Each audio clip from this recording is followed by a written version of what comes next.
আল্লাহ আমার সৃষ্টিকর্তা, আল্লাহ আমার সবার কাছে প্রিয় যিনি তিনি আমার রব।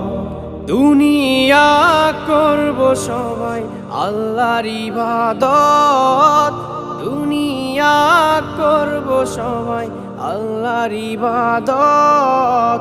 সব কিছুতে দিবেন তিনি তারি রহমত, সব কিছুতে দিবেন তিনি তারি রহমত। আল্লাহ আমার সৃষ্টিকর্তা, আল্লাহ আমার সবার কাছে প্রিয় যিনি তিনি আমার রব। আল্লাহ আমার সৃষ্টিকর্তা, আল্লাহ আমার সবার কাছে প্রিয় যিনি